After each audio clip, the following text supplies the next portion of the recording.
Você tem 30 dias para sair. A ordem de despejo caiu no meu prato em plena ceia de Natal. Meu próprio filho ria, com desprezo, enquanto meus netos me olhavam assustados. Senti o gosto do vinho amargar na boca, mas não derramei uma única lágrima. Peguei o documento com as 2 mãos, dobrei devagar e guardei no bolso. Mas quando ele abriu a misteriosa caixa de presentes que deixei na sua porta na manhã de Ano Novo, seu sangue simplesmente congelou. Agora ele precisava de mim mais do que nunca. Meu nome é Clarice, tenho 68 anos e na ceia de Natal deste ano, meu filho me entregou uma ordem de despejo como quem entrega um presente envenenado. Eu sou viúva há 9 anos. Meu marido, Osvaldo, morreu de infarto em 2015. Ele era pedreiro. Construiu a casa onde eu moro com as próprias mãos, tijolo por tijolo, parede por parede, durante anos de trabalho pesado debaixo do sol de Belo Horizonte. A casa fica no Cidade Jardim, bairro tranquilo, residencial, com ruas arborizadas e comércio na esquina. 4 quartos, 300 metros quadrados de terreno, quintal grande com goiabeira e jabuticabeira que Osvaldo plantou quando Diego era criança. Escritura registrada no meu nome desde 2010, quando meu marido transferiu tudo para mim dizendo: Clarice, se algo acontecer comigo, você precisa estar protegida. 4 anos depois ele morreu, e eu fiquei sozinha nessa casa. Sozinha, mas proprietária legal de cada centímetro dela. Tudo começou há 1 ano. Diego, meu filho único, 43 anos, representante comercial, casado com Viviane há 12 anos, pai de 3 filhos meus netos, começou a fazer comentários estranhos sobre a casa. Comentários que no começo pareciam inocentes, pareciam preocupação legítima de filho zeloso. Mãe, essa casa é muito grande para a senhora sozinha, não acha? Mãe, a senhora já pensou em vender e comprar um apartamento menor, mais prático, sem escada? Mãe, com a idade avançando, não seria melhor morar num lugar com menos manutenção? Eu sorria, desviava o assunto, oferecia café, mudava de conversa, porque eu sabia o que estava por trás daquelas palavras. Não era preocupação, era cobiça. Diego vinha acompanhado de Viviane. Sempre. Ela nunca deixava ele vir sozinho. Viviane tem 38 anos, é esteticista, dona de um salão pequeno no bairro Castelo e desde que casou com meu filho vive obcecada por status, por aparência, por ter mais do que realmente tem.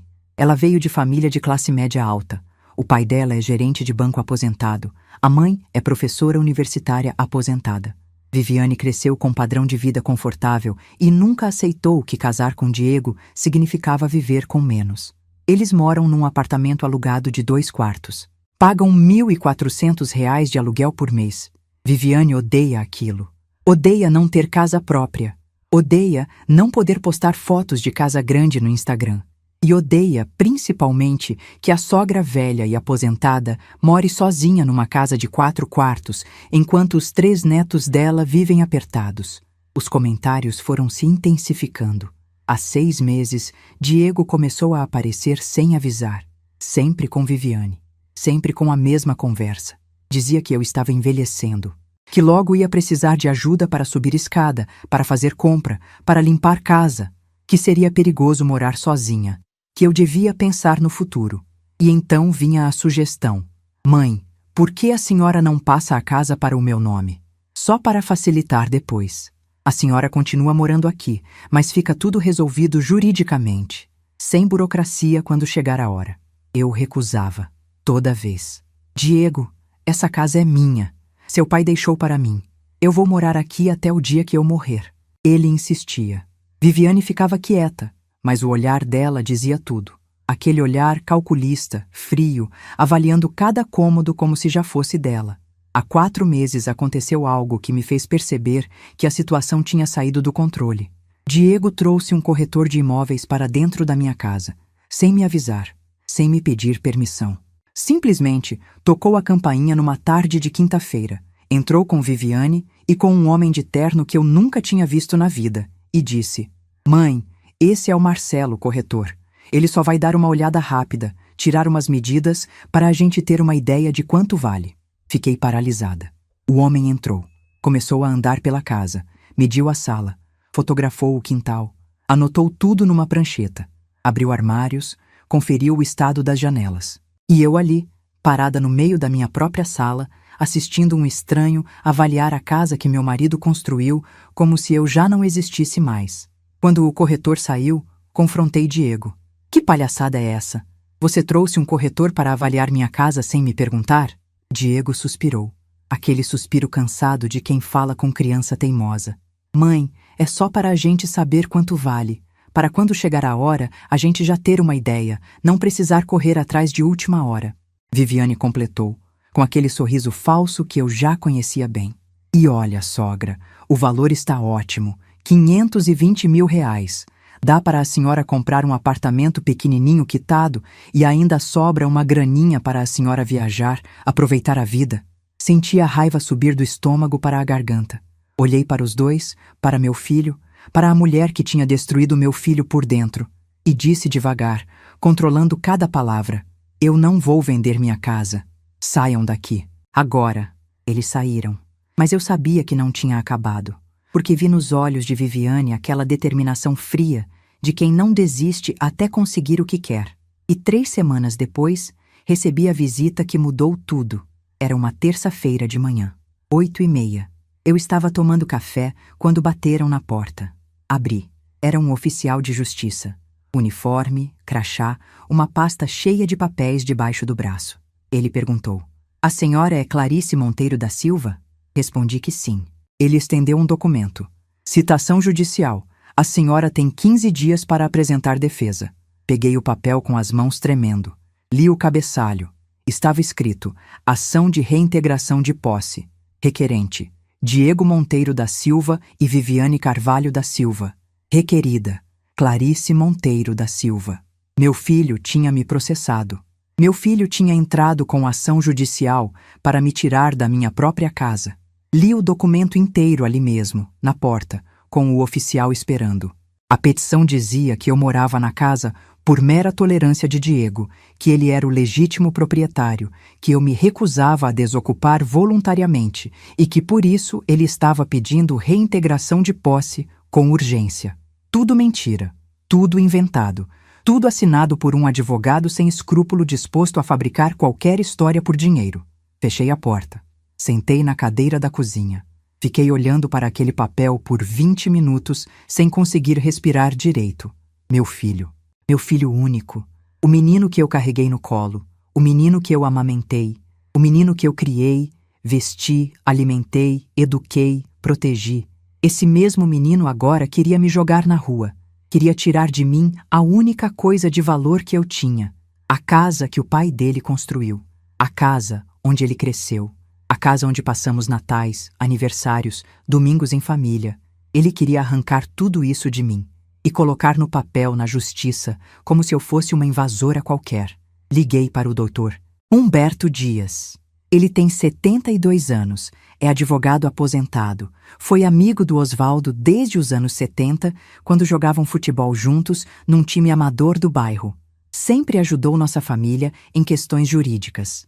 Foi ele quem orientou Oswaldo a transferir a escritura para o meu nome em 2010. Foi ele quem registrou tudo em cartório. Contei sobre a citação. A voz dele mudou na hora. Ficou dura, indignada. Clarice, isso é um absurdo. Você é a proprietária legal. A escritura está no seu nome há 15 anos. Esse processo não vai para frente, mas é grave. Muito grave. Vou precisar que você me traga todos os documentos que tiver. Escritura, IPTU, comprovantes de pagamento, qualquer papel que prove que você é a dona dessa casa. No dia seguinte, fui ao cartório de registro de imóveis. Pedi segunda via da escritura. O funcionário verificou o sistema, imprimiu o documento e autenticou. Ali estava, preto no branco: Clarice Monteiro da Silva, brasileira, viúva, portadora do CPF número tal, é a única e exclusiva proprietária do imóvel matriculado sob o número tal, registrado em maio de 2010. Peguei também certidão negativa de ônus, comprovando que a casa não tinha dívida, hipoteca, penhora, nada. Estava completamente quitada. Juntei os recibos de IPTU dos últimos 5 anos, todos pagos em dia, todos em meu nome. Levei tudo para o Dr. Humberto. Ele analisou cada papel, montou a contestação, Anexou a escritura, as certidões, os comprovantes, protocolou no prazo e me avisou: Clarice, o juiz pode demorar algumas semanas para decidir. A ação de reintegração de posse tem tramitação própria, mas com a documentação que temos, não tem como eles ganharem. A questão agora é esperar. Esperei, com o coração apertado, com medo, com raiva, mas esperei, porque não tinha outra opção. 3 semanas depois, o juiz proferiu a decisão. Doutor, Humberto me ligou assim que saiu a sentença. A voz dele estava diferente. Estava satisfeita, quase aliviada. Clarice, o juiz indeferiu o pedido liminarmente. Leia o despacho. Ele leu para mim pelo telefone. A requerida apresenta a escritura pública registrada em seu nome desde o ano de 2010, documento hábil e incontestável de propriedade do imóvel objeto da ação. A alegação de posse por mera tolerância é absolutamente incompatível com a realidade jurídica dos autos, configurando-se evidente litigância de má-fé.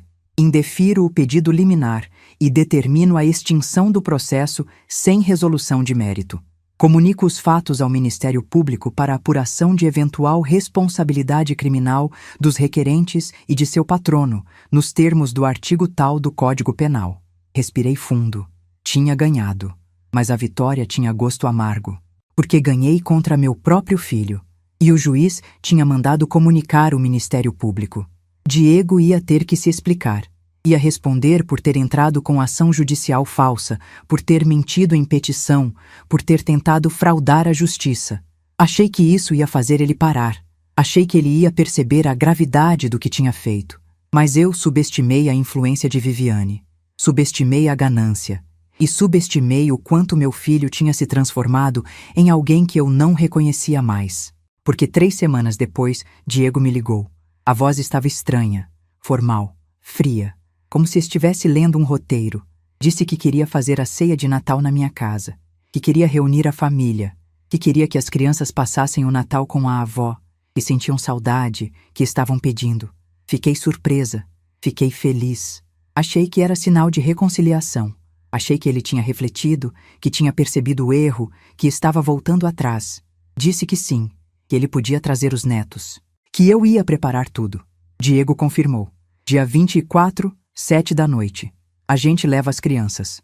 Desliguei o telefone com o coração mais leve. Primeira vez em meses que senti esperança. Passei os dias seguintes preparando a ceia. Limpei a casa inteira. Lavei cortina, lustrei móvel, encerei chão. Decorei a sala com enfeites de Natal que eu guardava há anos. Montei a árvore no canto da sala, pendurei as bolas coloridas, coloquei as luzes piscando.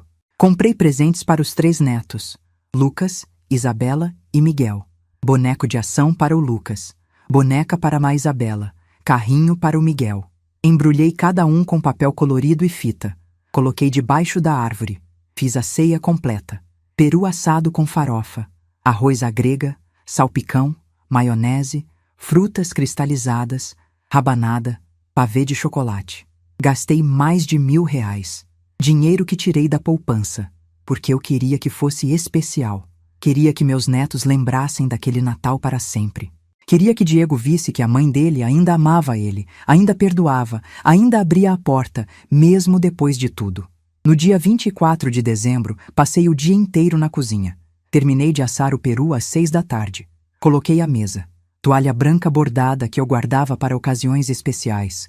Pratos, talheres, copos de cristal que ganhei de casamento e quase nunca usava. Guardanapos dobrados. Velas decorativas. Tudo perfeito. Tudo com carinho. Às 7 horas em ponto, bateram na porta. Abri. Diego estava ali, de camisa social, cabelo penteado, com aquela cara neutra que ele fazia quando queria esconder o que estava sentindo. Viviane ao lado dele, vestido vermelho, salto alto, maquiagem impecável, sorrindo aquele sorriso que nunca chegava nos olhos. E atrás deles, meus 3 netos. Lucas, 11 anos, alto para a idade, cabelo escuro igual ao do pai. Isabela, 8 anos, toda sorridente, de vestidinho rosa. Miguel, 5 anos, segurando a mão da mãe, olhando curioso para a casa que ele visitava tão pouco agora. As crianças correram para mim. Vovó, vovó! Abracei os 3 de uma vez. Senti o cheiro do cabelo deles, o calor dos corpinhos apertados contra mim, e pensei, valeu a pena. Tudo valeu a pena por esse momento. Entraram. As crianças foram direto para a árvore, olharam os presentes, perguntaram se podiam abrir. Eu disse que sim, mas depois da ceia, Diego e Viviane entraram devagar. Olharam a decoração, a mesa posta. Viviane fez um comentário. Nossa, sogra, a senhora caprichou, hein? O tom era neutro demais, como se estivesse elogiando só porque era educado fazer isso. Sentamos à mesa. Fiz a oração. Agradeci a Deus por ter a família reunida. Pedi bênção para todos. Servi o jantar. As crianças comiam animadas, conversavam, riam, contavam histórias da escola, dos amigos, dos desenhos que estavam assistindo. Lucas me perguntou se a goiabeira do quintal ainda dava fruta. Eu disse que sim, que esse ano tinha dado bastante, que ele podia pegar algumas depois. Isabela me mostrou o desenho que tinha feito na escola. Uma casa com árvore e uma vovó sorrindo. Miguel comeu 2 porções de pavê e ficou com chocolate no rosto inteiro. Diego e Viviane estavam quietos. Comiam, mas não conversavam. Não sorriam.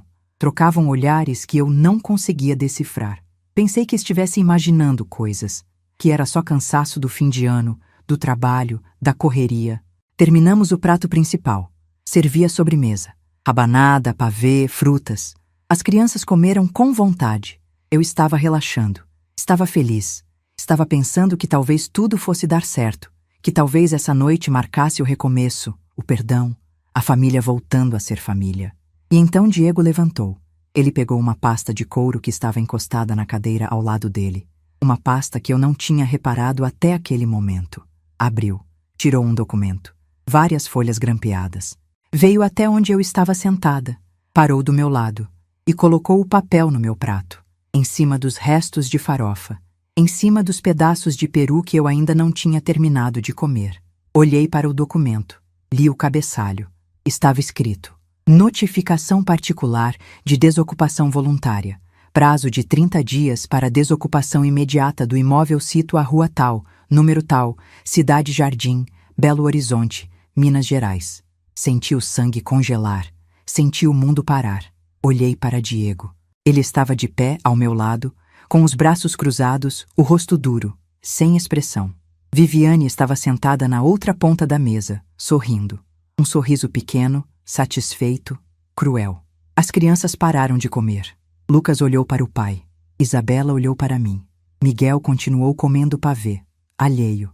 Diego disse em voz alta, clara, firme, na frente dos filhos dele, na frente da esposa: Você tem 30 dias para sair dessa casa.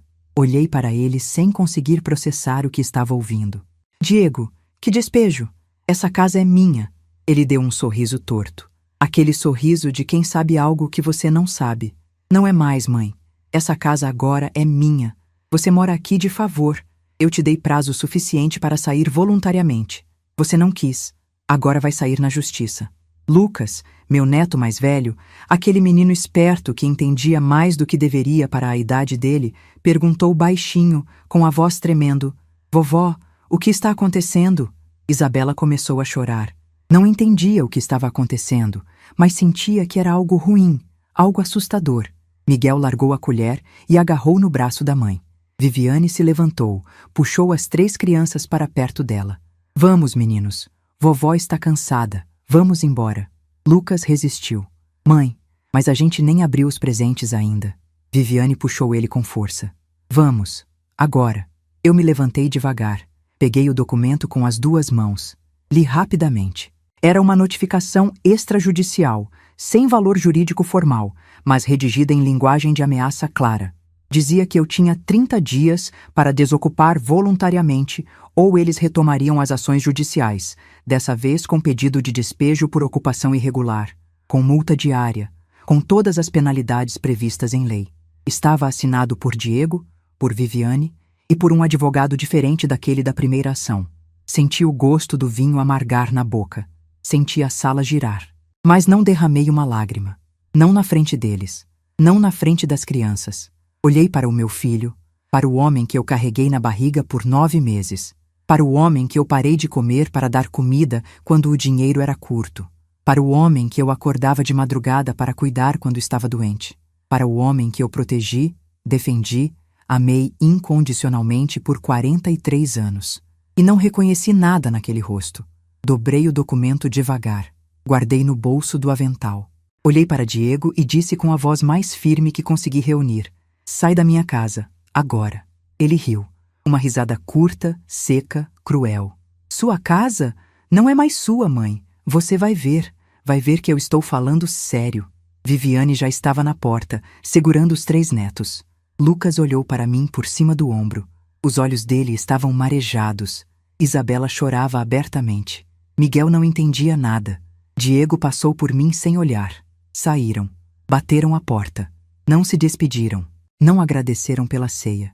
Não desejaram Feliz Natal. Simplesmente foram embora. E me deixaram ali, sozinha, na ceia que eu tinha preparado com tanto carinho, na mesa cheia de comida, com os presentes embaixo da árvore que ninguém abriu. Fechei a porta com a mão tremendo. Voltei para a sala. Sentei no sofá. Olhei para a mesa, para os pratos sujos, para as velas apagadas, para a árvore iluminada piscando sozinha no canto, para os presentes embrulhados que as crianças não pegaram. E finalmente chorei.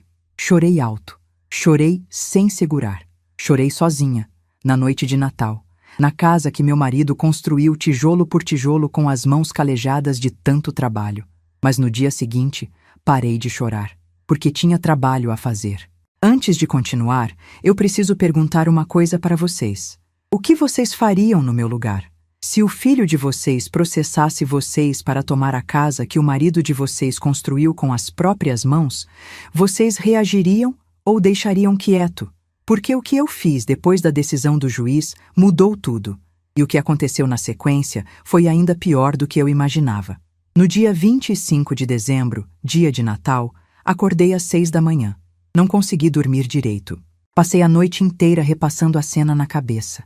A cara do Diego, o sorriso da Viviane, o choro da Isabela, a confusão do Miguel, as palavras: "Você tem 30 dias para sair dessa casa."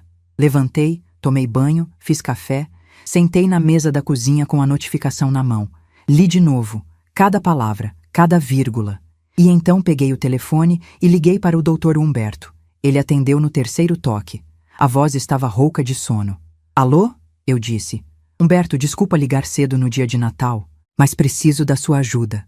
Urgente." A voz dele mudou na hora. Ficou alerta. "Clarice, o que aconteceu?" Contei tudo. A ceia, o documento, a humilhação na frente dos netos, a ameaça de retomar ação judicial. Humberto ficou em silêncio por alguns segundos. Depois disse, com uma raiva controlada que eu nunca tinha ouvido na voz dele: "Clarice, isso não tem valor jurídico nenhum. É uma notificação particular. Não vale nada no fórum. Mas é assédio. É pressão psicológica contra a pessoa idosa. E junto com tudo que já aconteceu, dá munição suficiente para irmos ao Ministério Público com representação criminal completa. Vou na sua casa amanhã. Às 9 da manhã. Separa todos os documentos que você tiver. Tudo. A escritura, os comprovantes de IPTU, a decisão do juiz extinguindo a primeira ação e agora essa notificação. Vamos montar um processo que vai fazer seu filho se arrepender de ter nascido." No dia 26 de dezembro, Humberto chegou pontualmente às 9 horas. Entrou, cumprimentou, sentou na mesa da cozinha. Espalhou os documentos. Começou a analisar tudo metodicamente, fazendo anotações num bloco amarelo. Pegou a escritura. Conferiu o número da matrícula. Pegou os recibos de IPTU. Conferiu as datas. Pegou a decisão judicial da primeira ação. Leu inteira. Pegou a notificação de Natal. Leu também. Depois levantou os olhos para mim e disse: "Clarice, vamos fazer o seguinte. Primeiro vamos ao cartório de registro de imóveis pedir segunda via autenticada da escritura. Preciso de várias cópias. Segundo, vamos protocolar 3 peças simultâneas no Fórum e no Ministério Público. Representação criminal por tentativa de esbulho possessório e assédio à idosa. Ação de reparação de danos morais pelo constrangimento e humilhação que você sofreu. E pedido de medida protetiva de urgência com base no Estatuto do Idoso, impedindo que Diego e Viviane se aproximem de você ou tentem qualquer contato. Isso vai blindar você juridicamente e mostrar para eles que não tem mais brincadeira." Fomos direto ao cartório. Eu, Humberto e a Iraci, minha vizinha e melhor amiga, que fez questão de ir junto para me dar apoio. Iraci tem 70 anos, é viúva, mora na casa ao lado da minha há 26 anos. Ela acompanhou tudo. Viu eu criando o Diego, viu o Osvaldo construindo a casa, viu os netos nascendo e viu, nos últimos meses, a mudança no comportamento do meu filho.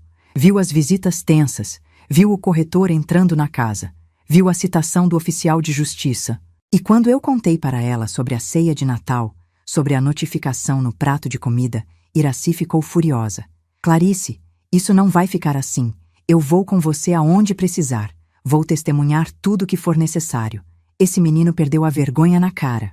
No cartório, o atendente conferiu meu documento, localizou a matrícula do imóvel no sistema e imprimiu a certidão atualizada. Ali estava, registrado oficialmente, Clarice Monteiro da Silva, brasileira, viúva, aposentada, residente e domiciliada na Rua Tal, bairro Cidade Jardim, Belo Horizonte, Minas Gerais, é a legítima proprietária do imóvel objeto da matrícula número tal, adquirido por escritura pública lavrada em maio de 2010 no cartório de notas tal, devidamente registrada. Humberto pediu 5 cópias autenticadas, pagou a taxa, guardou tudo numa pasta. Depois fomos direto para o Fórum Lafayette, no centro de Belo Horizonte. Humberto conhecia o prédio como a palma da mão. Tinha passado 40 anos da vida dele entrando e saindo dali. Subimos até o 2º andar. Ele foi direto ao setor de distribuição de processos. Protocolou as 3 peças que tinha preparado: a representação criminal, a ação de danos morais e o pedido de medida protetiva. O funcionário carimbou, registrou o número dos protocolos, devolveu as cópias. Humberto guardou tudo. Descemos. Fomos a pé até o Ministério Público, que fica a 3 quadras do fórum. Lá, Humberto entregou cópia da representação criminal diretamente no setor de proteção ao idoso. A promotora de plantão, uma mulher jovem de uns 30 e poucos anos, leu rapidamente o documento, olhou para mim e disse: "A senhora vai precisar prestar depoimento formal. Vou agendar para a semana que vem. Traga todas as provas que tiver." Voltamos para casa. Humberto me orientou: "Clarice, agora você espera. O juiz vai analisar o pedido de medida protetiva. Pode sair em 48 horas ou pode demorar uma semana, depende da vara. Enquanto isso, não atende ligação do Diego, não responde mensagem, não abre a porta se ele aparecer. Qualquer contato que ele tentar, você documenta e me manda. Anota a data, horário, o que ele falou. Tudo vira prova." Agradeci. Humberto apertou minha mão. "Clarice, você não está sozinha. Osvaldo foi meu amigo, você é minha amiga, e eu vou fazer justiça." Passei os dias seguintes numa rotina estranha. Acordava cedo, tomava café com a Iraci, que vinha todo dia para não me deixar sozinha. Fazia as tarefas da casa no automático. Limpava, cozinhava, lavava roupa. Mas a cabeça estava sempre no mesmo lugar, na ceia de Natal, no documento no prato, na cara do Diego, no choro da Isabela. Tentava entender como tinha chegado naquele ponto, onde eu tinha errado, o que eu podia ter feito diferente. Mas não encontrava resposta, porque eu tinha sido mãe, tinha sido boa mãe, tinha dado tudo o que eu podia dar. E mesmo assim, meu filho tinha me traído. No 3º dia após o Natal, recebi uma ligação, número desconhecido. Atendi com cuidado. Era uma mulher, voz jovem, educada. "Dona Clarice? Sou Renata, prima da senhora. A gente se viu no velório do tio Osvaldo, lembra?" Lembrei. Renata era filha da prima da minha mãe, morava em Contagem, era professora aposentada, uns 45 anos. A gente não tinha muito contato, mas ela sempre foi gentil nas poucas vezes que nos encontramos. Renata continuou: "Dona Clarice, a Iraci me ligou, contou o que está acontecendo. Eu fiquei chocada. Não consigo acreditar que o Diego fez isso. Quero ajudar. Se a senhora precisar de alguma coisa, de um lugar para ficar, de apoio, o que for, pode contar comigo." Senti os olhos encherem de lágrimas. "Renata, obrigada. Obrigada mesmo. Por enquanto eu estou conseguindo lidar. Mas é bom saber que tem alguém do meu lado." 5 dias após o Natal, o juiz deferiu a medida protetiva. Humberto me ligou com a notícia: "Clarice, saiu a decisão. O juiz concedeu proteção integral com base no Estatuto do Idoso. Diego e Viviane estão proibidos de se aproximar a menos de 300 metros de você, proibidos de entrar em contato por telefone, mensagem, e-mail, qualquer meio. Se descumprirem, podem ser presos em flagrante. A decisão já foi comunicada à polícia militar. Você está protegida. Respirei fundo. Senti um alívio momentâneo, mas sabia que não tinha acabado. E não tinha mesmo, porque 3 dias depois, Viviane apareceu na minha porta. Era uma tarde de semana. Eu estava regando as plantas do quintal quando ouvi a campainha tocar. Fui até a porta. Olhei pelo olho mágico. Era Viviane, sozinha, sem Diego, sem as crianças. Hesitei. A medida protetiva proibia contato, mas ela estava ali. Tocou de novo. Decidi abrir. Só uma fresta. Segurei a porta com o pé para ela não forçar a entrada. Viviane, você não pode estar aqui. Tem medida protetiva. Ela sorriu. Aquele sorriso falso. Sogra, eu só vim conversar. Só alguns minutos. Prometo que vou embora logo. Fiquei parada, olhando para ela. Viviane estava bem vestida, como sempre. Calça jeans escura, blusa branca, cabelo preso, maquiagem leve. Parecia calma. Parecia racional. Mas eu conhecia aquela mulher. Conhecia a cobra por trás da pele bonita. Mesmo assim, abri a porta. Deixei ela entrar. Talvez por curiosidade. Talvez por querer ouvir o que ela tinha a dizer. Talvez por uma parte de mim ainda acreditar que dava para resolver tudo conversando. Viviane entrou. Ficou de pé na sala. Olhou ao redor. Para os móveis. Para as paredes. Para o quintal lá fora. Como se estivesse avaliando tudo pela última vez. Depois olhou para mim e disse, com uma frieza que me surpreendeu: Sogra, vou ser direta. A senhora já viveu a vida da senhora. Criou seu filho. Enterrou seu marido. Fez o que tinha que fazer. Agora tem 3 netos que precisam de espaço, de quintal, de uma casa de verdade. A senhora vai me dizer que não consegue enxergar isso? Fiquei em silêncio, processando. Viviane continuou. A senhora poderia ter um apartamento confortável, menor, sem escada, sem manutenção. A gente pagaria a diferença se precisasse. Os netos viriam visitar a senhora toda semana. Todo mundo sairia ganhando. Mas a senhora insiste em ficar agarrada nessa casa enorme, morando sozinha, desperdiçando espaço. Por quê? Por teimosia? Por orgulho? Olhei para ela, para aquela mulher que tinha destruído meu filho por dentro, que tinha plantado veneno na cabeça dele, que tinha transformado o menino generoso que eu criei num homem capaz de processar a própria mãe, e disse, com a voz mais calma que consegui: Viviane, essa casa não é sua. Nunca vai ser. E não é teimosia. É dignidade. O rosto de Viviane mudou. A máscara caiu. Ficou duro, frio, sem nenhum esforço de fingimento. A senhora vai se arrepender dessa teimosia, Clarice. Eu garanto. A gente vai conseguir essa casa, de um jeito ou de outro. E quando conseguirmos, a senhora vai perceber que perdeu tudo. Os netos, o filho, a família, tudo. Por causa de 4 paredes. Virou as costas. Foi até a porta. Abriu. Antes de sair, virou e disse: A senhora vai morrer sozinha, sogra. Sozinha e abandonada. Sem ninguém. Pensa nisso. Saiu. Bateu a porta. Fiquei parada no meio da sala, tremendo. Não de medo, de raiva. Liguei para Humberto. Contei sobre a visita. Ele ficou furioso. Clarice, ela descumpriu a medida protetiva. Isso é crime. Vou comunicar o juiz agora. E você precisa registrar boletim de ocorrência. Agora. Hoje. Liguei para a Irace. Ela veio na hora. Fomos juntas para a delegacia mais próxima. Registrei o boletim. Contei sobre a visita, sobre as ameaças. A escrivã anotou tudo. Protocolo registrado. Humberto usou esse boletim para peticionar no processo, informando o descumprimento da medida protetiva e pedindo que Viviane fosse intimada formalmente, sob pena de prisão. O juiz deferiu no dia seguinte. Viviane foi notificada, mas eu sabia que aquilo não ia parar ela, porque gente desesperada não pensa em consequência. Gente desesperada só pensa em conseguir o que quer. E Viviane queria minha casa, a qualquer custo. E foi exatamente aí que Diego cometeu o erro que destruiu tudo. 3 semanas depois da visita de Viviane, numa manhã fria de janeiro, recebi uma ligação de Humberto. A voz dele estava diferente, tensa, urgente. Clarice, você precisa vir ao meu escritório. Agora. Aconteceu uma coisa grave, muito grave. Senti o coração disparar. Humberto, o que foi? O Diego fez alguma coisa? Ele hesitou. Vem aqui, preciso te mostrar pessoalmente. Pedi para Iraci me levar. Ela pegou o carro, fomos até o bairro Santa Efigênia, onde Humberto morava e mantinha o escritório em casa. Chegamos em 20 minutos. Humberto nos recebeu na porta. O rosto dele estava sério, preocupado. Entramos. Ele nos levou até o escritório, uma sala cheia de livros de direito, uma mesa antiga de madeira, cadeiras de couro gasto. Sentamos. Humberto pegou uma pasta, abriu, tirou um documento, colocou na minha frente. Clarice, a polícia me ligou hoje de manhã. Seu filho foi preso.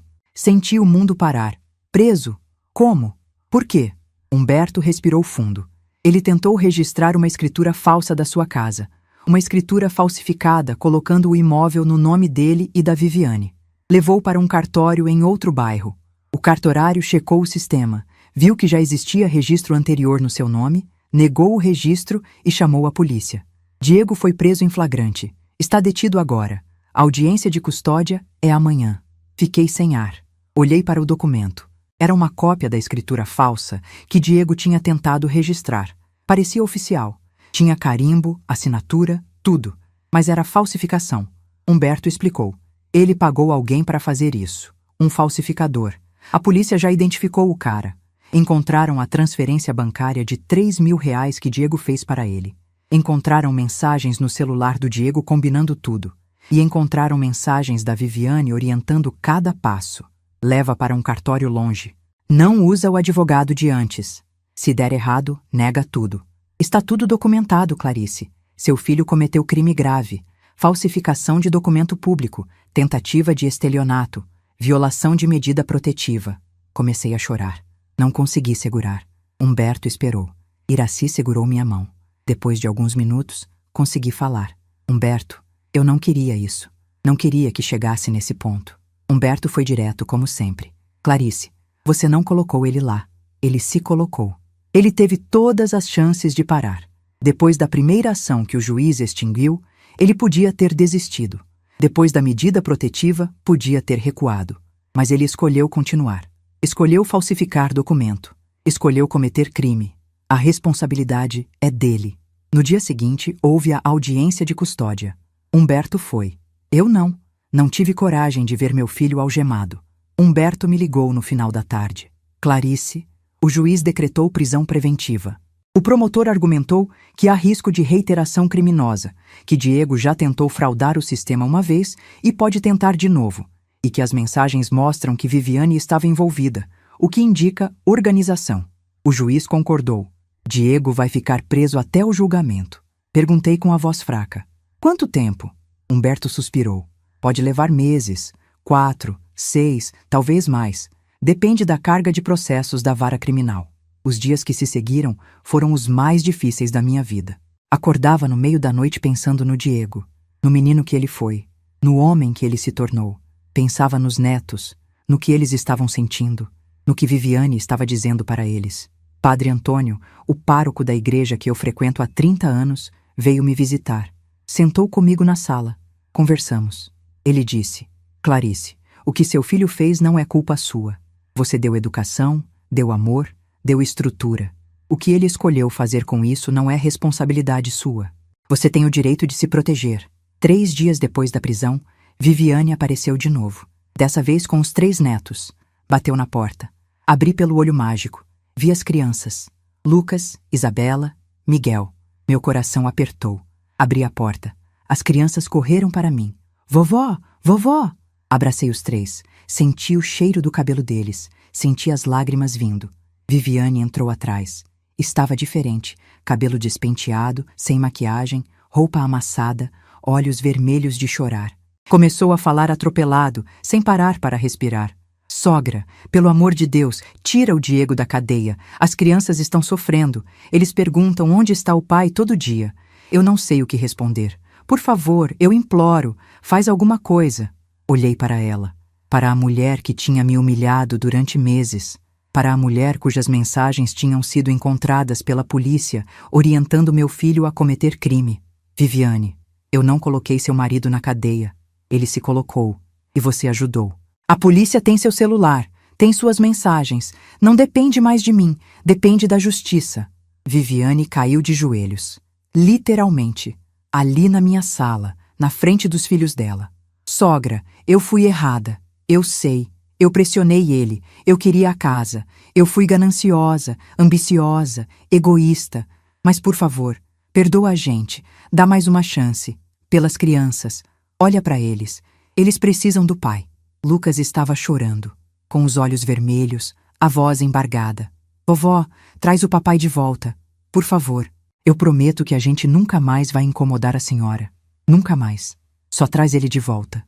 Isabela se agarrou na minha perna, soluçando. Miguel, que não entendia bem o que estava acontecendo, chorava também, porque os irmãos choravam. Abaixei. Abracei os três. Segurei eles com força. Meus amores, vovó ama vocês. Ama muito. Mas o papai fez uma coisa muito errada. Uma coisa muito séria. E agora ele precisa consertar. Precisa pagar pelo que fez. Lucas perguntou com a voz fina. Mas a vovó não pode perdoar? A vovó não pode pedir para soltarem ele? Segurei o rosto dele com as duas mãos. Olhei nos olhos dele. Meu amor, não é assim que funciona.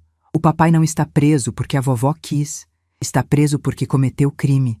Porque tentou roubar a casa da vovó. E crime tem consequência. Viviane se levantou. Limpou as lágrimas com as costas da mão. O rosto mudou. Ficou duro, frio, calculista de novo. A senhora é cruel, Clarice. A senhora está destruindo essa família. Essas crianças vão te odiar quando crescerem. Vão saber que a avó colocou o pai deles na cadeia. Respondi com calma, mas firme. Eles vão saber a verdade.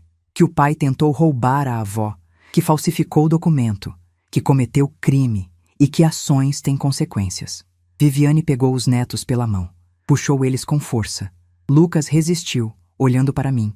Mas Viviane puxou de novo. Foram até a porta. Antes de sair, Viviane virou. Olhou para mim com um ódio que eu nunca tinha visto nos olhos de ninguém. A senhora vai morrer sozinha, Clarice. Sozinha e abandonada. Sem família, sem neto, sem filho, sem nada. E quando estiver no hospital, agonizando, vai lembrar desse dia. Vai lembrar que escolheu 4 paredes em vez da família. Saiu. Bateu a porta. Fiquei ali, parada, no meio da sala vazia. Silêncio pesado. Olhei para o sofá onde os netos tinham sentado, para a mesa onde a gente tinha tomado café juntos tantas vezes. E me perguntei se eu tinha feito a coisa certa. Me perguntei se valia a pena. Se a casa valia a perda dos netos. Se a dignidade valia a solidão. Liguei para o padre Antônio. Contei o que tinha acontecido. Ele veio na mesma hora. Sentou comigo. Rezou comigo. Depois disse: Clarice, você fez o certo. Perdoar não significa aceitar abuso. Perdoar não significa deixar que pisem em você. Você tem o direito de se proteger. E seus netos, quando crescerem, vão entender. Agradeci. Mas por dentro, não tinha certeza.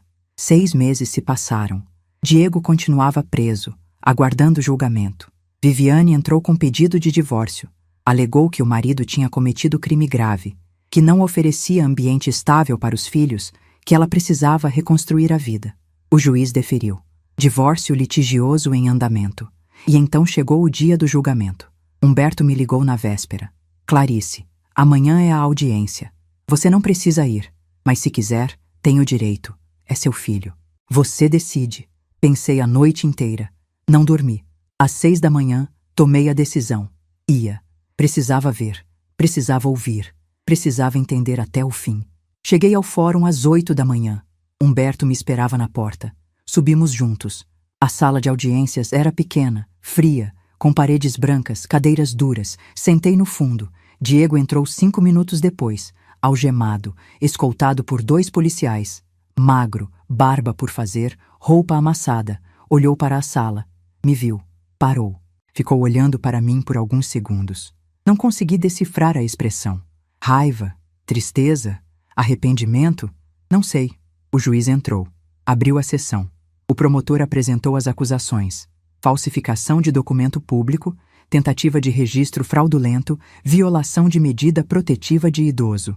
Apresentou as provas: a escritura falsa, os comprovantes bancários, as mensagens do celular. Pediu condenação exemplar: 4 anos de reclusão em regime fechado. O advogado de defesa de Diego tentou argumentar. Disse que o réu era primário, que tinha família, que estava arrependido, que merecia pena alternativa. O promotor rebateu. O réu cometeu crime contra a própria mãe, pessoa idosa e vulnerável. Planejou, contratou terceiro, falsificou o documento oficial.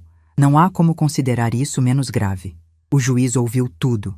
Chamou Diego para depor. Ele levantou, foi até a frente. O juiz perguntou se ele tinha algo a declarar. Diego ficou em silêncio por um tempo. Depois disse com a voz baixa: Eu errei. Eu sei que errei. Não tenho desculpa. Só queria que minha família tivesse uma casa melhor. Mas eu errei. Errei feio. O juiz anotou. Perguntou mais algumas coisas. Diego respondeu. Depois o juiz dispensou ele. Diego voltou para o lugar. Olhou para mim de novo. Dessa vez, vi lágrimas. O juiz proferiu a sentença na hora. Diante das provas apresentadas, da gravidade dos fatos, da relação de parentesco entre réu e vítima e da violação específica do Estatuto do Idoso, condeno o réu Diego Monteiro da Silva a 4 anos de reclusão em regime inicialmente fechado, pelo crime de falsificação de documento público e tentativa de registro fraudulento.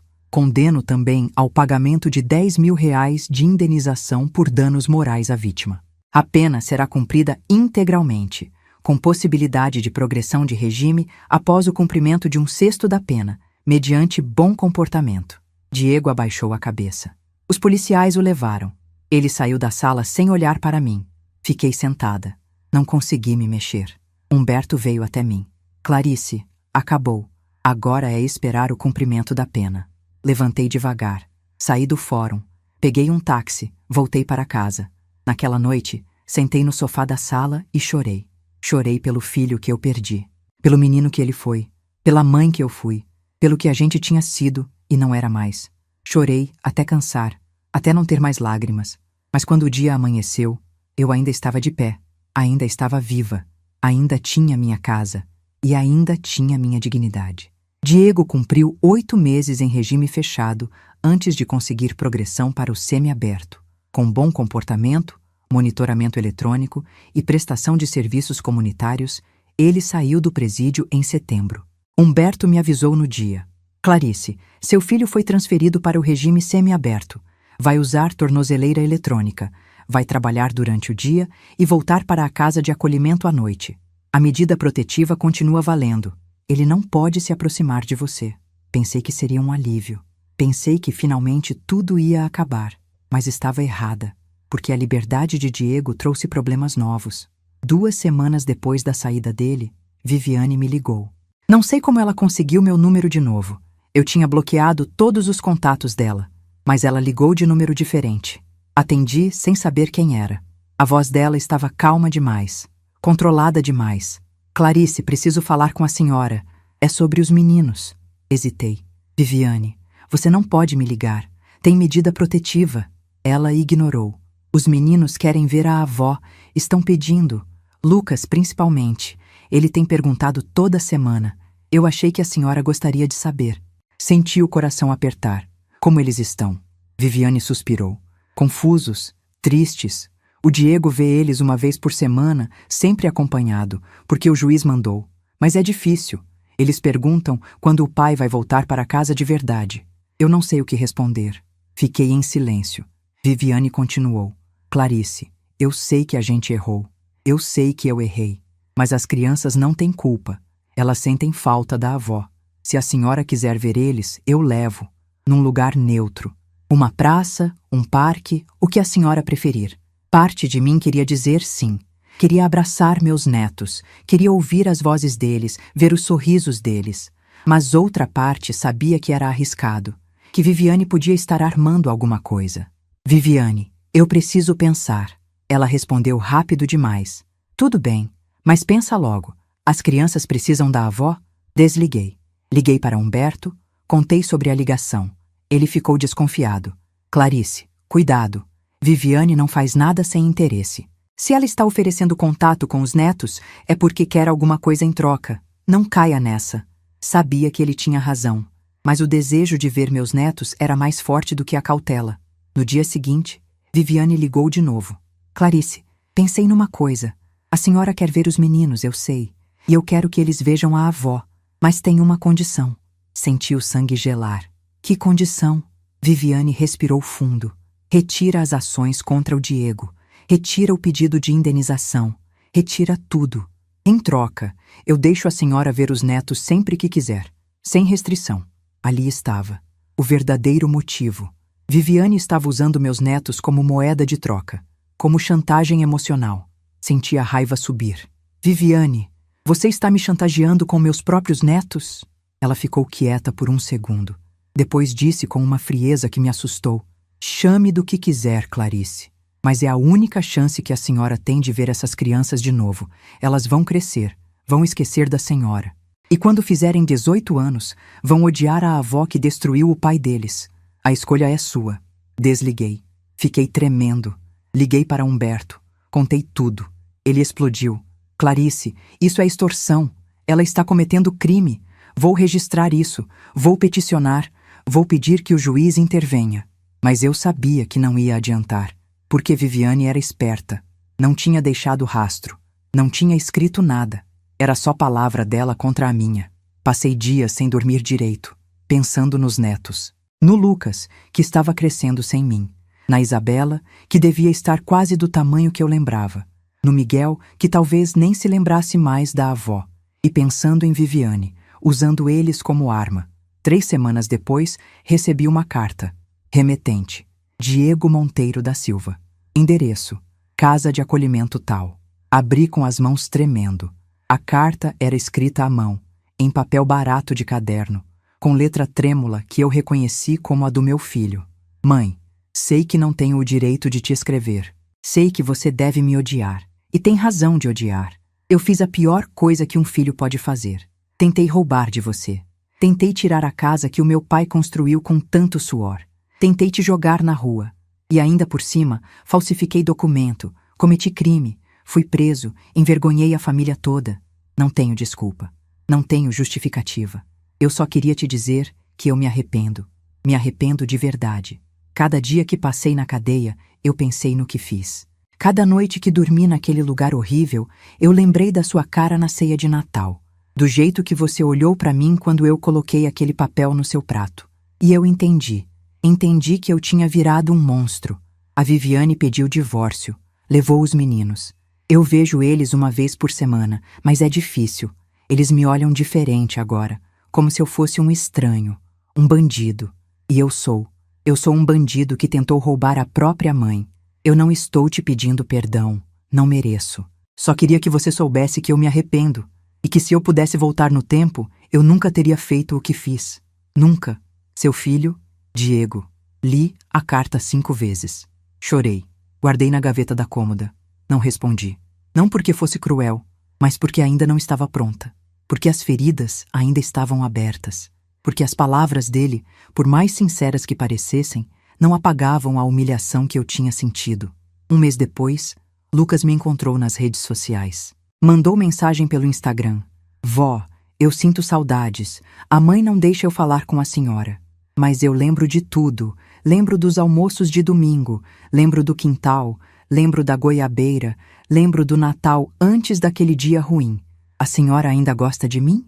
Respondi com o coração apertado. Meu amor, vovó nunca parou de gostar de você. Vovó ama você. Ama sua irmã. Ama seu irmão. Sempre vou amar. Mas vovó precisou se proteger. Quando você crescer, vai entender. Ele respondeu. Eu já entendo, vó. Eu vi o que aconteceu. Eu sei que o papai errou. A mãe conta a versão dela. Mas eu sei a verdade. Eu estava lá. Eu vi. Combinamos de nos encontrar. Num sábado de tarde, numa praça pública em Contagem, longe dos olhos de Viviane. Lucas foi sozinho, de ônibus. Tem 13 anos agora. Está alto, magro, com o rosto do pai quando era jovem. Me abraçou com força. Sentamos num banco. Conversamos por 2 horas. Ele contou sobre a escola, sobre os amigos, sobre como era difícil a situação em casa. Contou que Viviane tinha arrumado um namorado novo, um empresário do ramo de estética, e que ia se casar de novo. Contou que o padrasto era legal, mas que ele sentia falta do pai de verdade. E sentia falta da avó. Perguntou se um dia eu ia perdoar o Diego. Respirei fundo. Lucas, perdão é uma coisa complicada. Não é só dizer, está perdoado e pronto. Perdoar significa que a ferida fechou. E a minha ferida ainda está aberta. Talvez um dia eu consiga, mas hoje ainda não. Ele entendeu. Disse, vó, quando eu fizer 18 anos, vou morar com a senhora. A senhora aceita? Segurei a mão dele. Aceito, meu filho. Sempre. Voltei para casa com o coração menos pesado, mas sabia que a batalha ainda não tinha terminado, porque Viviane ia descobrir que Lucas tinha me visto, e ia haver consequências. E houve. 2 semanas depois, Lucas me mandou mensagem. Vó, a mãe descobriu. Pegou meu celular, leu nossas conversas. Está furiosa. Disse que não posso mais falar com a senhora. Bloqueou meu Instagram. Tirou meu celular. Desculpa. Respondi antes que ele sumisse. Não precisa pedir desculpa, meu amor. Você não fez nada errado. Quando você puder, me procura de novo. Vovó vai estar aqui. E então, Viviane fez a jogada final. Entrou com ação judicial pedindo a proibição total de contato entre mim e os netos. Alegou que eu era influência negativa, que estava alienando as crianças contra o pai, que meu contato com Lucas tinha sido clandestino e prejudicial ao desenvolvimento emocional da criança. Juntou o laudo psicológico encomendado, testemunhas compradas, tudo fabricado. Humberto me ligou quando recebeu a citação. Clarice, ela está tentando te afastar dos netos definitivamente. Vamos contestar. Vamos mostrar que você é a vítima aqui, não a vilã. Mas vai ser difícil. Juiz de família tende a proteger a guarda materna, e Viviane é mãe com guarda exclusiva. Contestamos. Apresentamos provas. Mostramos a medida protetiva que eu tinha conseguido contra Diego e Viviane. Mostramos as ameaças. Mostramos tudo. Mas o juiz, na audiência, decidiu que, até que a situação familiar se estabilize, é melhor evitar contato entre avó paterna e netos, para preservar o equilíbrio emocional das crianças. Proibição temporária de 6 meses.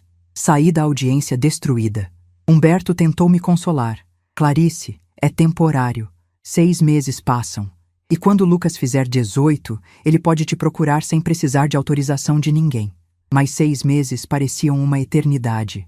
E foi nesse ponto mais baixo, quando eu achava que tinha perdido tudo, que aconteceu algo que mudou tudo de novo. Diego apareceu na minha porta. Era um domingo de manhã. 3 meses após a decisão judicial que me afastou dos netos. Eu estava tomando café quando ouvi a campainha. Olhei pelo olho mágico. Era ele, sozinho. Magro, barba feita, roupa simples mas limpa. Tornozeleira eletrônica visível no tornozelo esquerdo. Hesitei. A medida protetiva ainda estava valendo. Ele não podia estar ali, mas estava. Abri a porta. Só uma fresta. Diego, você não pode estar aqui. Se a polícia passar, você volta para a cadeia. Ele olhou para mim com olhos cansados. Eu sei, mãe, mas eu precisava falar com a senhora. Só alguns minutos. Depois eu vou embora. Fiquei parada.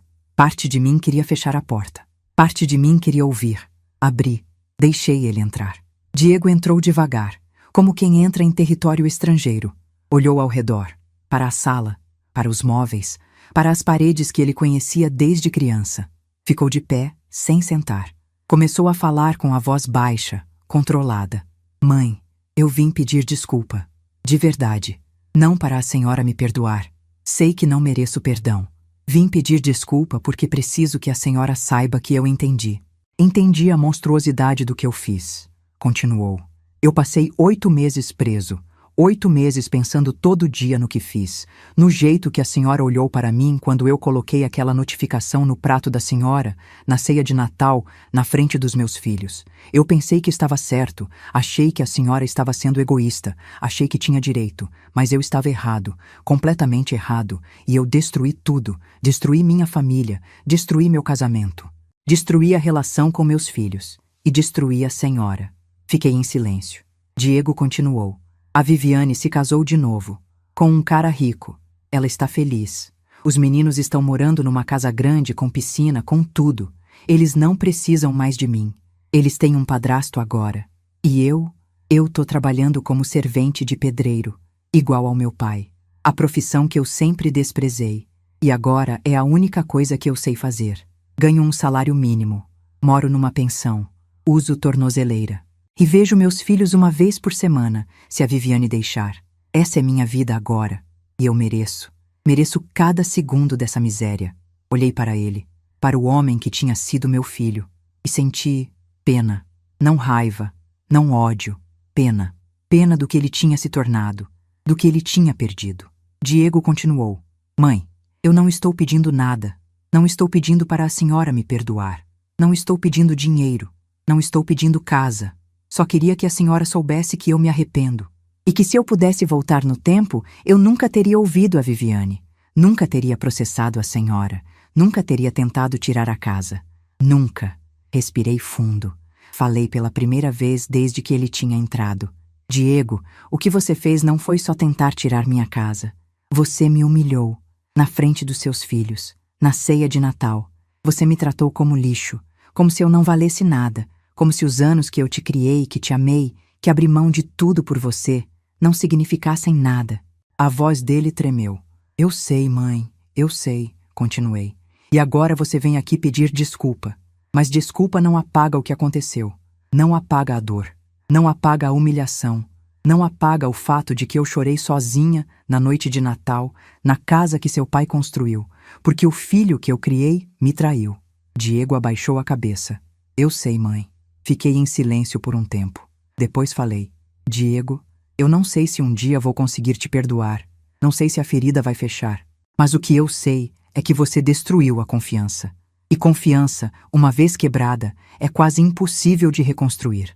Ele assentiu. Eu sei. Olhei para ele, para o filho que eu tinha perdido, e disse: Vai embora agora, Diego, antes que a polícia te pegue aqui. E não volta.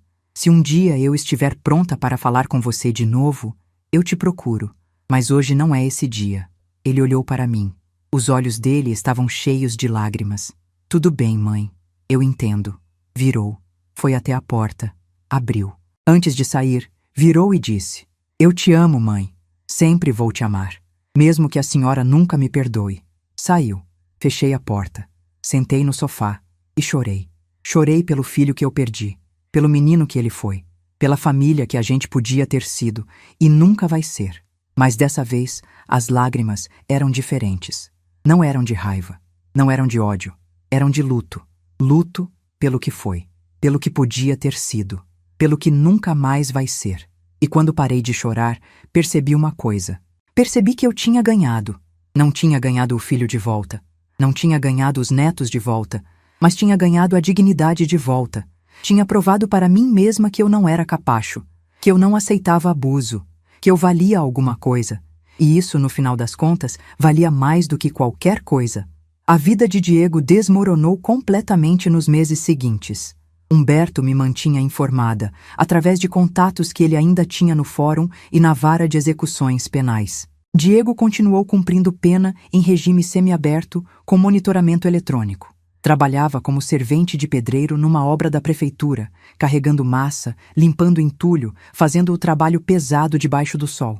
Ganhava R$ 1.400 por mês. Morava numa pensão no bairro Cabana do Pai Tomás, um quarto minúsculo dividido com mais 2 homens, pagando R$ 400 de aluguel. Comia marmita, andava de ônibus lotado, usava roupa doada. Viviane se casou com o empresário. A cerimônia foi pequena, discreta, num buffet de classe média alta. Os netos estavam lá, de roupa nova, sorrindo nas fotos que depois apareceram nas redes sociais. Lucas, Isabela e Miguel agora moravam numa casa de 3 andares em condomínio fechado no bairro Buritis. Piscina, churrasqueira, playground. Estudavam em escola particular. Tinham tudo que Viviane sempre quis dar para eles e que Diego nunca conseguiu. Diego via os filhos uma vez por semana. Aos domingos, por 2 horas, sempre no shopping, sempre supervisionado por Viviane ou pelo padrasto. Lucas me contou depois, quando conseguiu me mandar mensagem escondido de novo, que o pai aparecia cansado, triste, diferente, que às vezes chorava na frente deles, que pedia desculpa por tudo, que dizia que tinha destruído a própria vida. Lucas disse: Vó, dá até pena dele, mas ao mesmo tempo eu lembro do que ele fez com a senhora. E aí a pena passa. Viviane bloqueou qualquer contato de Diego com a família estendida.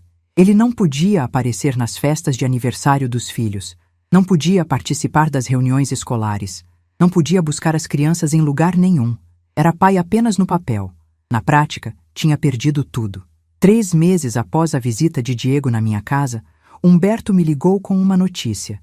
Clarice, o juiz determinou o pagamento da indenização. R$ 10.000 de danos morais. Diego vai ter que pagar, em parcelas mensais descontadas direto do salário dele. R$ 200 por mês. Fiz as contas. 50 meses. Mais de 4 anos. Diego ia ficar pagando por muito tempo. E dos R$ 1.400 que ele ganhava, iam sobrar 1.200. Menos os 400 da pensão. Sobrava 800. Para comida, transporte, roupa, tudo. Pensei em recusar o dinheiro, em dizer que não precisava. Mas Humberto foi direto. Clarice, aceita. Não é pelo dinheiro. É pelo princípio. Ele precisa pagar. Literalmente. Precisa sentir no bolso, todo mês, o peso do que fez. Aceitei. Os R$ 200 começaram a cair na minha conta. Usei para fazer pequenas reformas na casa. Pintei as paredes, troquei as torneiras, arrumei o quintal, como se estivesse apagando os vestígios do que tinha acontecido. 6 meses após a proibição judicial, o prazo terminou. Teoricamente, eu podia voltar a ver os netos. Mas Viviane não facilitou. Sempre tinha desculpa. As crianças estão ocupadas com escola. Eles têm festa de aniversário de amigo. Estão viajando com o padrasto. Lucas continuava me mandando mensagem escondido. Dizia que queria me ver, mas que a mãe não deixava. Que o padrasto era legal, mas que ele sentia falta da avó de verdade. Decidi fazer uma coisa que vinha pensando há meses: vender a casa. Não foi decisão fácil. Passei semanas remoendo. A casa era o último pedaço do Osvaldo que eu tinha. Era o símbolo da família. Era onde eu tinha criado Diego, onde tinha recebido os netos, onde tinha vivido a vida inteira. Mas também era o lugar onde tinha sido humilhada, onde tinha recebido ordem de despejo na ceia de Natal, onde tinha chorado sozinha tantas noites. E percebi que precisava deixar ir, porque enquanto eu ficasse ali, ia ficar presa ao passado, presa à dor. Numa manhã de abril, acordei cedo, antes do sol. Percorri cada cômodo sozinha, devagar. Passei a mão nas paredes do quarto onde Osvaldo dormia. Encostei a testa na porta da cozinha, onde ele tomava café todo dia às 5 da manhã, antes de ir trabalhar. Sentei no banco de madeira do quintal, debaixo da goiabeira que ele plantou há 40 anos. Fiquei ali por muito tempo, em silêncio, ouvindo os passarinhos, sentindo o vento. E entendi uma coisa que demorei muito tempo para aprender. Osvaldo não morava nessas paredes. Osvaldo morava em mim, nas histórias que eu guardava, nas lições que ele me ensinou, na força que aprendi vendo ele ser forte. A casa era símbolo, mas a vitória, a dignidade, a prova de que eu não era capacho, isso eu já tinha conquistado. Não precisava mais das paredes. Precisava da liberdade. Coloquei a casa à venda. Encontrei comprador em 3 semanas. Casal jovem com 2 filhos pequenos. Vendido por R$ 520.000, o valor exato da avaliação. Assinei a escritura no cartório com a mão firme. Entreguei as chaves sem olhar para trás. Comprei um apartamento de 2 quartos em condomínio no bairro Castelo. 10º andar, com elevador, portaria 24 horas, vista para as montanhas. R$ 550.000, já com a documentação completa. Sobrou dinheiro. Investi numa aplicação de renda fixa que rendia R$ 1.500 por mês. Juntando com a aposentadoria de R$ 2.800, passei a ter R$ 4.300 mensais. Mais do que eu precisava. Mais do que eu tinha tido na vida inteira. E pela primeira vez em décadas, viajei. Fui para o Rio de Janeiro. Comprei passagem de ônibus, reservei hotel, fiquei 4 dias. Conheci o Cristo Redentor. Subi de bondinho até o Pão de Açúcar. Andei na praia de Copacabana de manhã cedo. Comi camarão num restaurante de frente para o mar. Tirei fotos. Sorri. Chorei também. Mas chorei de liberdade, de alívio, de vitória. Renata, minha prima, passou a me visitar toda semana. Dormia no quarto de hóspedes do apartamento. Tomávamos vinho na varanda. Conversávamos sobre a vida, sobre o passado, sobre o futuro. Ela me incentivou a fazer terapia. Clarice, você passou por muita coisa. Precisa processar. Precisa conversar com alguém que entenda. Comecei. Uma psicóloga de 60 anos, especializada em traumas familiares. Sessões toda terça-feira, às 3 da tarde. Na terceira sessão, ela me disse uma coisa que ficou gravada. Clarice, você deu educação, amor, estrutura. O que seu filho fez com isso não é responsabilidade sua. Você não falhou como mãe, ele falhou como filho. Levei meses para realmente acreditar nisso. Mas um dia, olhando para o pôr do sol da varanda do meu apartamento, com uma taça de vinho na mão, eu acreditei. Padre Antônio continuou me visitando. Rezávamos juntos. Conversávamos sobre perdão, sobre dor, sobre reconstrução. Ele nunca me pressionou a perdoar, Diego. Apenas disse uma vez, com aquela voz calma: Clarice, perdão é para o seu coração. Não é para o benefício dele. Quando você estiver pronta, perdoa. Se não estiver, não perdoa. Deus entende as duas respostas. 1 ano e meio após vender a casa, recebi uma carta de Diego. A segunda, escrita à mão, de novo. Papel barato, letra trêmula. Mãe, faz 1 ano e meio que eu te vi pela última vez. Naquele dia que eu apareci na sua casa, mesmo sabendo que não podia. Eu penso todo dia naquele dia. No jeito que a senhora me olhou. No jeito que a senhora mandou eu ir embora. Eu terminei de cumprir a pena agora. Saí do regime semiaberto. Tirei a tornozeleira. Sou livre de novo. Mas não me sinto livre. Me sinto preso. Preso pela culpa, pelo arrependimento, pelo que eu fiz. Continuo trabalhando como pedreiro, mas agora é por conta própria. Faço pequenos serviços, reformas, reparos, pintura. Ganho mais ou menos a mesma coisa. Continuo morando na pensão. Continuo vendo os meninos uma vez por semana. Eles estão crescendo sem mim. O Lucas tem 15 anos agora. É quase um homem. A Isabela está com 12. O Miguel com 9. Eu queria te dizer que entendo se você nunca me perdoar. Entendo se você me odiar para sempre. Eu mereci. Mas eu queria que você soubesse uma coisa. Eu mudei. Não mudei porque a cadeia me ensinou. Mudei porque perdi tudo. E quando você perde tudo, você entende o que realmente importa. E o que importa não é casa, não é dinheiro, não é status, é família, é amor, é respeito. E eu joguei tudo isso fora. Se um dia a senhora quiser me ver de novo, eu vou estar aqui, esperando. Mas se não quiser, eu também entendo. Com amor e arrependimento, seu filho, Diego. Li a carta. Chorei. Guardei. Não respondi. Ainda não estava pronta. 3 meses atrás, Lucas completou 15 anos. Me mandou mensagem. Vó, fiz 15. Faltam 3 anos para eu poder morar com a senhora. A senhora ainda aceita? Respondi. Sempre, meu amor. Sempre. Ele disse. Eu conto os dias, vó. Conto os dias. Hoje, vivo sozinha no meu apartamento. Tenho paz. Tenho dignidade. Acordo de manhã e tomo café na varanda vendo o sol nascer. Vou à igreja aos domingos. Faço terapia às terças. Tomo vinho com Renata às sextas. Viajo quando quero. Leio. Assisto série. Cuido das plantas. Vivo. Diego mora a 15 quilômetros de mim. Trabalha como pedreiro. Luta para sobreviver. Paga a indenização todo mês. Vê os filhos quando consegue. Carrega o peso do que fez. E talvez um dia, se ele provar com anos de mudança genuína, de arrependimento real, de respeito reconstruído, eu consiga abrir a porta de novo. Talvez, mas não hoje. Hoje a porta está fechada. Porque algumas portas, fechadas com violência, exigem muito tempo para serem abertas de novo. Quando olho no espelho hoje, vejo uma mulher de 68 anos que sobreviveu à viuvez, à traição do próprio filho, à perda temporária dos netos e ainda está de pé. Não preciso de medalha. Preciso apenas da minha paz. E essa finalmente conquistei. Ninguém mais vai tirar. E se tem uma lição que eu aprendi com tudo isso, é essa. Dignidade não se negocia.